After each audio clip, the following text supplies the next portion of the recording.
Today we are finishing up this oil painting and we are focusing on the trees and painting the grass.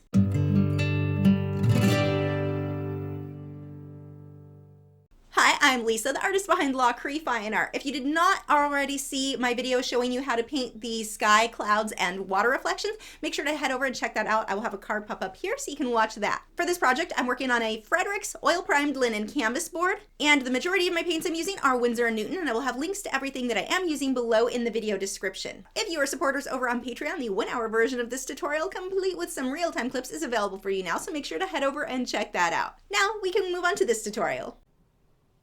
So starting out, the background on this is still wet at this stage, and I'm just painting in a dark greenish grayish color for the base of where that tree is going to go. I'm not really worried about details. That is going to come later.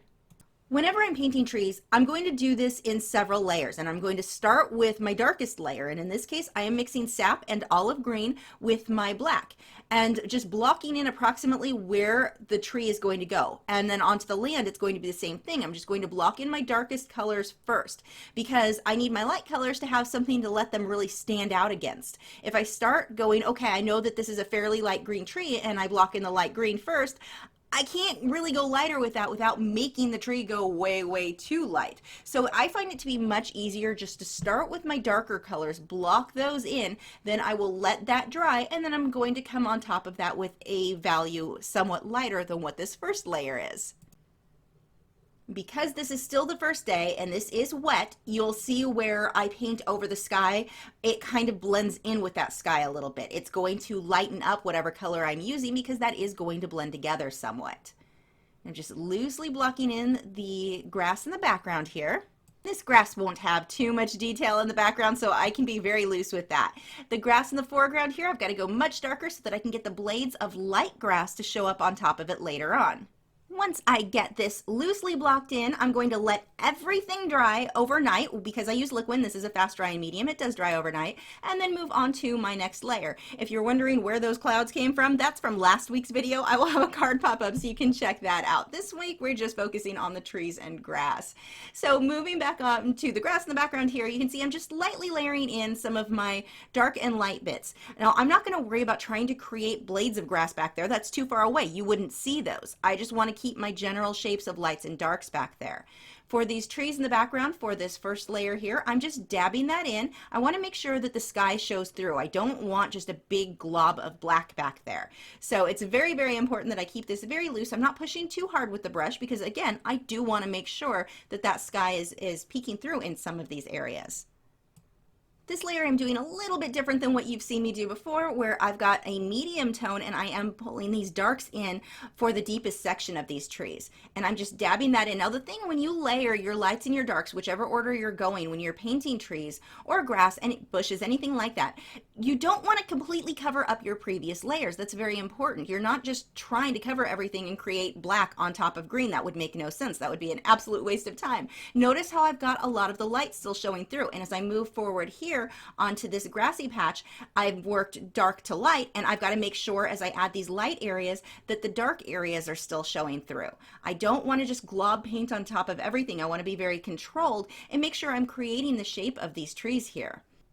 One of the things that I like so much about working in layers like this is if I decide I want to change something, like this tree I felt was too tall, not a big deal. I can just wipe that off and the paint underneath is dry so I don't damage anything. And in this case, if I want to pull some of the clouds back in, not a problem. Just the way that you can layer, it's very forgiving as long as you've let your previous layers dry. Now certain paints, I know Bob Ross does not yield well to this technique. They have a tendency to reactivate and lift even if they were dry underneath. So not all paints are going to do this, but a quality oil paint, in this case I'm using the Winsor & Newton Artist paint, these will not lift. So I can fix mistakes really easily, and that's great because I make a lot of those mistakes. I'm coming back over onto the trees and reforming these a bit better now that I've got more of the clouds in. I didn't want to put too much detail into these trees until the clouds were finished. You can see I'm just dabbing little shapes and clusters. Now this is very important. When you are painting trees, you don't want to just have polka dots everywhere, and that's probably one of the biggest mistakes that I see people who are new to painting landscapes make, is that they just glob paint everywhere and it ends up looking like dots. I'm twisting and turning the brush. It's very important to get variation in these shapes. I think for some reason our brains say everything needs to be perfect, so everything needs to be uniform, and that's just not how nature works. Make sure you get that variation in there. So onto this layer of the tree, you can see I'm starting to form some of these little teeny tiny specks of leaves. Now most of these are not being done with a small brush. I did most of those with a bigger brush that I just kind of held to the side and used the corner. The smaller brush that you're seeing me use now, this is a synthetic hog-haired liner brush, a number 2, I believe. With this one, the majority of what I'm doing with this is just adding in my branches. With that one, I do need to switch to a smaller brush, but most of those leaves are done with much larger brushes. I'm also able to come back through the trees where I feel like I filled it in too much or covered too much of the sky and pull some of the sky back in there. So I've let this dry completely. We are now on to the next day, and I'm adding the lighter layers. Look how beautifully this lighter green shows up over the darks. Remember, if you add too much of your mixing medium, which is liquid in my case, you will make the color very, very translucent. Too thin. I use that a lot for glazing, but in this case where I really want that green to show up, I don't want to use too much of that and have it too thinned out. So adding some highlights with the lighter yellow mixed in with the green there.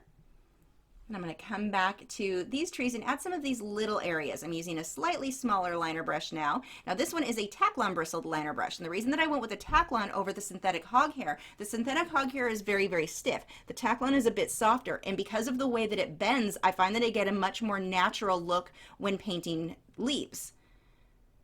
I've added a reddish brown around where the sun is going to go, and I'll come back through later on that area of the trees and add yellow to make it really look like the sun is coming through those trees. But I just want to lighten that area up, pulling a little bit of that reddish brown into the tree in the corner there. I'm just dabbing little bits here, and it's very important that these overlap each other. You do not want to create polka dots, create clumps and clusters of these bunches of leaves of each of these branches the way that they cluster together. Again, make sure you don't cover up all of that background layer.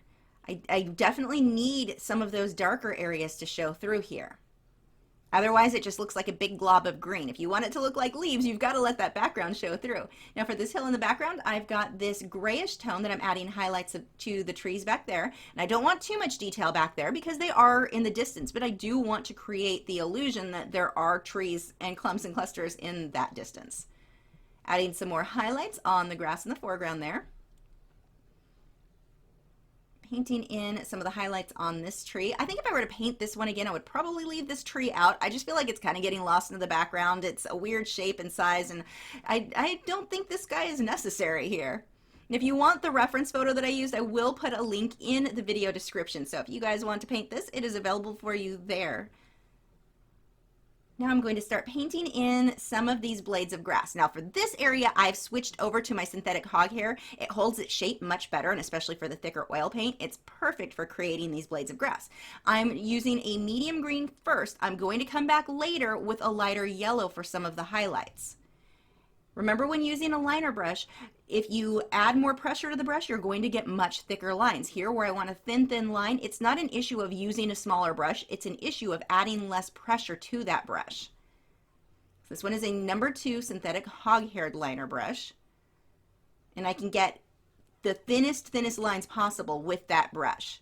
Sometimes people will think that they should use a brush with very, very short bristles, that's going to get them smaller detail, and it won't. Those bristles just kind of spread out. Paint gets up near the handle of the brush and it just doesn't hold its shape well. You want to use one like this with the longer bristles. And I do have a video showing you how to use a liner brush if you are having trouble with that. I'll have a card pop up so you can check that out.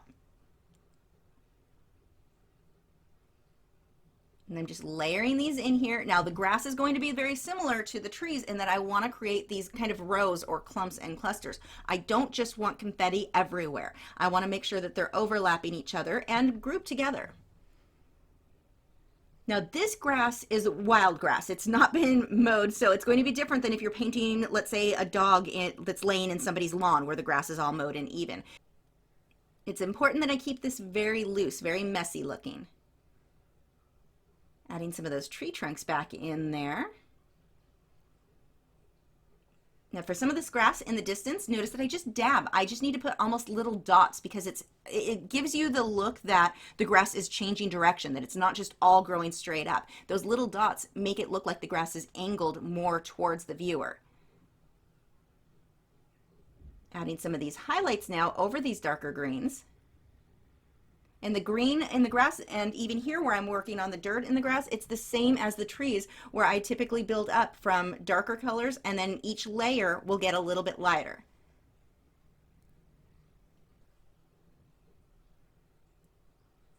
And I can pretty much use this same medium tone of green for the majority of the grass, and then come back through and add shadows and highlights as needed. Makes it a little easier for you if you just kind of use the one color that you've got on your brush to fill in as much as you can. But the important thing is not to just leave it there. Make sure you come back through and get those highlights and shadows. Here I'm coming through with some of the shadows. I've mixed some black in with my sap and olive green mixture. You can see I'm really starting to form some of those rows I was talking about earlier. And most of these rows are fairly horizontal. And this helps me keep the perspective of the grass. If you don't create those rows in the grass, it looks flat, almost like just this wall of green. It doesn't look like it's moving away from the viewer. It just looks like it's going up the canvas. Here, coming through with that lighter yellow mixture. I've got some white mixed in with my yellow so that it'll be very opaque and really stand out against the green here.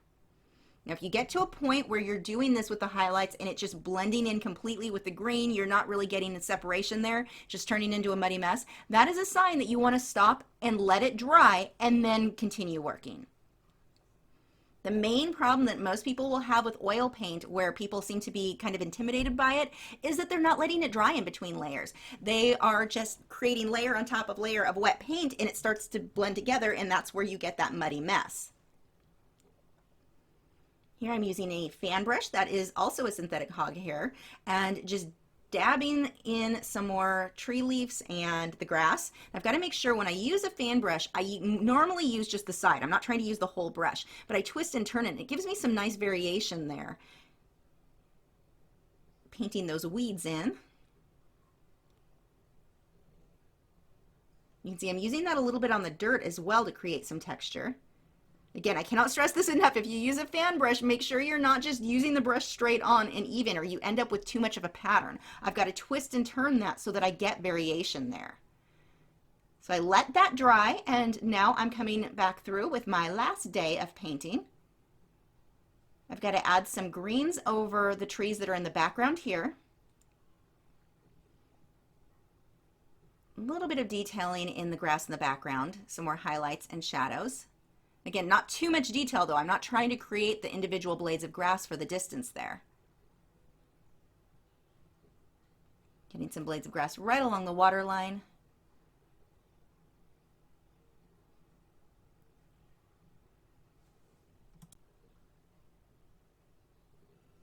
And I'll be able to start glazing colors over some of the grass to tone it down as needed. If my grass feels too bright, or I've got too much contrast in there, I can take a medium green, maybe a sap green, or the olive green would work well, and glaze over and just kind of tone things down. When I say glaze, what I mean by that is a lot of my mixing medium, so in my case I would use the liquid, and a smaller amount of paint so that I just tint the color. So if you do this where you're like, wow, my highlights are just, they're standing out too much, you don't have to repaint everything, just do a glaze over it and it'll tone it down beautifully. If you're not sure what I'm talking about with glazing, I do have a video showing you how to do that, and I'll have a card pop up so you can check that out. Just a few more highlights here. That's with that lighter yellow and some white mixed in with it so that it's opaque enough to show up against my previous colors. And that is it. If any of you guys decide to paint this one yourself, please share it with me on social media. You can tag me in it. I would love to see your work. If you have any questions, you can ask here in the video comments, or join me tonight at 8 p.m. Central Time, where I will be doing a live stream using Derwent Graphite and answering your art questions. I'll have a link to that in the video description. While I was painting this project, I realized I was out of most of my oil paints. Half of them were dried up, and I don't know why I've never replaced some of these. Some of these were about 15 years old that I got when I first started oil painting. So I went on a bit of a shopping spree, and we will definitely be seeing more oil paintings now, because now I want to play with all my new paints. Buying all of the new paints even inspired me to clean out my oil painting drawer, and now it's all organized and pretty. Let's go look. I'm going to be doing a separate tour very soon, showing you how I've got everything organized, but look how pretty everything is. I've even separated my paints, all of my, actually the white and the black, I don't really have a good spot for them, but all of my reds, oranges, and yellows and cream colors are in this one. My purples, greens, blues, and browns are all over here, so I'm even going to be able to find everything easier now. Really excited about this. If you have not already, I have a button right there, round button, subscribe button. There's an orange arrow. If you click that, it'll help you to keep up to date with all 5 of my new art videos every single week, unless you're already subscribed, in which case don't click it again because that would actually unsubscribe you. That's not helpful.